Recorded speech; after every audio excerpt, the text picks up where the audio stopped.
So that's great for the young man. Gets to beat Pittsburgh, gets to beat a division rival. So they're not going to be easy, not in this division.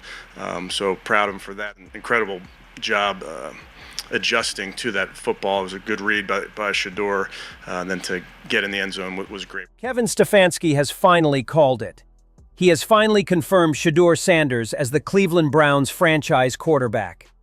It's official, folks. But the journey to this point has been nothing short of dramatic.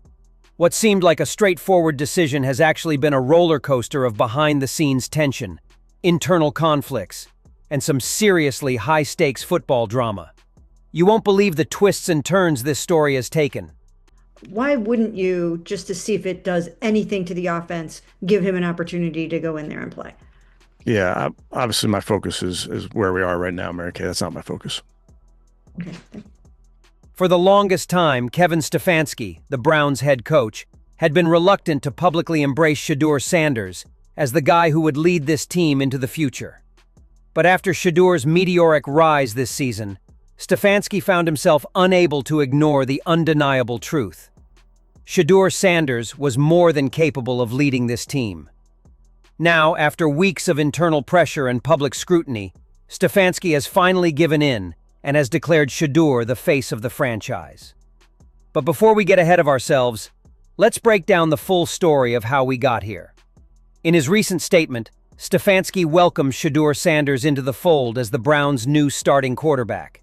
He didn't mince words when talking about what Shedeur brings to the table. Stefanski acknowledged that it wouldn't be easy for Shedeur to integrate into the Browns' offense, particularly because the franchise has been built around a different system and a different leadership style up until this point.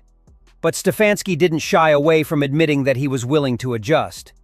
He knew that Shedeur's skill set was something special, and that the offense would need to evolve around him.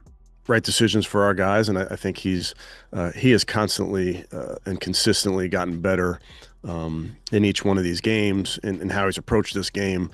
He's been working very hard, so I feel good about. But what was more interesting was Stefanski's praise for Shedeur's ability to control the game. In his announcement, Stefanski talked about how Shedeur has the ability to change the tempo mid-game if the situation calls for it. He specifically mentioned a throw Shedeur made to Harold Fannin, a moment in the game that really highlighted Shedeur's poise and precision under pressure. Stefanski didn't just see Shedeur as a good quarterback. He saw him as a dynamic playmaker who could alter the flow of a game and dictate how things unfolded. This was a pivotal moment in Stefanski's journey of accepting Shedeur as his starting quarterback. It wasn't just about talent. It was about Shedeur's football IQ and his ability to adapt on the fly. However, this wasn't always the case.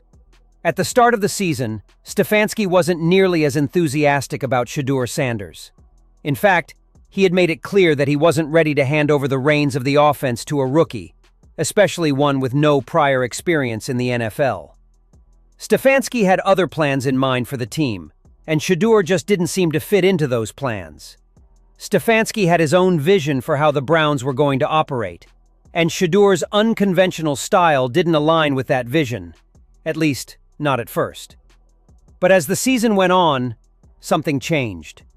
Shedeur Sanders began to make an undeniable impact on the field. Every game, he showed flashes of brilliance, making plays that left fans and analysts alike in awe. He wasn't just the future of the franchise, he was the here and now. His arm strength, poise, and leadership became impossible to ignore. Week after week, Shedeur proved he was capable of leading this team to victory, and it became clear that Stefanski had been wrong to doubt him. As Shedeur's stock began to rise, Stefanski found himself facing increasing pressure from the top. Browns owner Jim Haslam was one of the first to take notice of Shedeur's performance. Haslam saw something in Shedeur that Stefanski had missed early on, and he wasn't going to let his head coach ignore it. Haslam began pushing Stefanski to put Shedeur in as the starting quarterback, and it didn't take long for that pressure to reach a breaking point.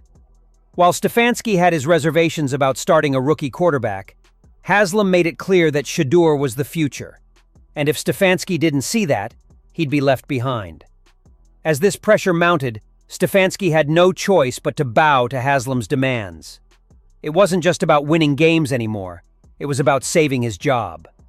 Haslam kept urging Stefanski to give Shedeur the starting role, and when Stefanski finally relented and put Shedeur in the lineup, Haslam was quick to congratulate him.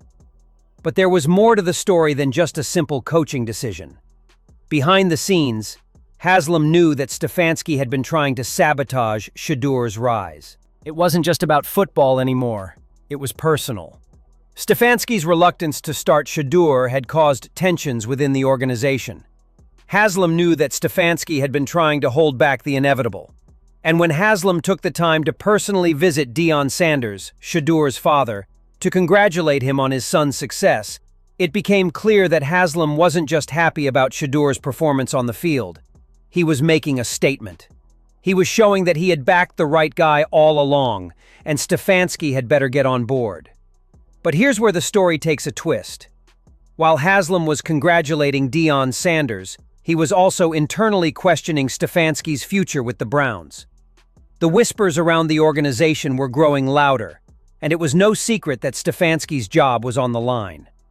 If Shedeur Sanders continued to thrive and Stefanski continued to drag his feet, there was a real possibility that Haslam would look for a new head coach.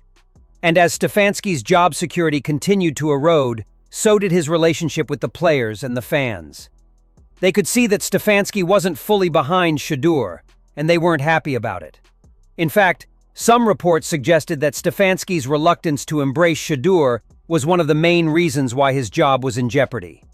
The Browns had finally found a quarterback with the potential to lead them into the future, and Stefanski was doing everything in his power to hold that back. It wasn't just about football anymore. It was about control. Stefanski had to make a choice. Either he embraced Shedeur as the future of the franchise, or he risked losing everything. And as Shedeur continued to make big-time plays, it became clear that the ball was now in his court. But Shedeur wasn't just saving Stefanski's job with his performance on the field. There was another key player in all of this: Andrew Berry. Berry, the Browns' general manager, had been a quiet but important supporter of Shedeur from the beginning. While Stefanski was hesitant to put Shedeur in the starting lineup, Berry was doing everything he could to build a team around the young quarterback. He saw Shedeur's potential and knew that, with the right support, Shedeur could elevate the entire franchise. Berry's moves in the front office were designed to make Shedeur's life easier. From bringing in key players to bolster the offensive line, to acquiring weapons for Shedeur to work with, Berry was working behind the scenes to set the young QB up for success. And in doing so, Berry was also indirectly putting pressure on Stefanski to get on board with the Shedeur project. As Shedeur's performances continued to turn heads, the Browns' front office began to realize that they couldn't afford to wait any longer. If they were going to make a run for the playoffs and beyond, they needed to fully embrace Shedeur Sanders as their starting quarterback. But that wasn't the only thing that had changed. Stefanski was no longer the unquestioned leader of the team. With Shedeur on the rise, it was clear that the dynamics in Cleveland were shifting. And if Stefanski's job wasn't already in jeopardy, it certainly was now. Haslam, ever the businessman, was reportedly looking for someone else to replace Stefanski if things didn't turn around quickly. And as much as Stefanski had hoped he could ride out the storm, the reality was that Shedeur Sanders had already changed everything. If Haslam made the decision to fire Stefanski, there was one glaring reason behind it. Shedeur had been sabotaged. Haslam had seen the writing on the wall. He knew that Stefanski had been trying to hold back Shedeur's rise, and he wasn't going to let that slide. While Stefanski may have thought he could control the situation, the truth was that Shedeur was the one with the power now. As the Browns' franchise quarterback, Shedeur's success had become synonymous with Stefanski's future. If Shedeur continued to succeed, Stefanski's job could be safe. But if he failed, Stefanski would be out of a job. In the end, the decision to make Shedeur Sanders the Browns' franchise quarterback wasn't just about football. It was about power, control, and the future of the franchise. Stefanski had no choice but to acknowledge Shedeur's rise and apologize for trying to sabotage him. But now the question remains: can Stefanski redeem himself and keep his job? Or will Shedeur's success ultimately be the reason for his downfall? As Shedeur Sanders leads the Cleveland Browns into a new era, one thing is certain. The future of the franchise is in his hands. And no matter what happens to Kevin Stefanski, Shedeur is now the face of the team. Whether Stefanski stays or goes, Shedeur Sanders has cemented his place as the franchise quarterback for the Cleveland Browns. And with that, the question remains. Will Shedeur's meteoric rise save Stefanski's job? Or will it be the end of the line for the coach? Time will tell.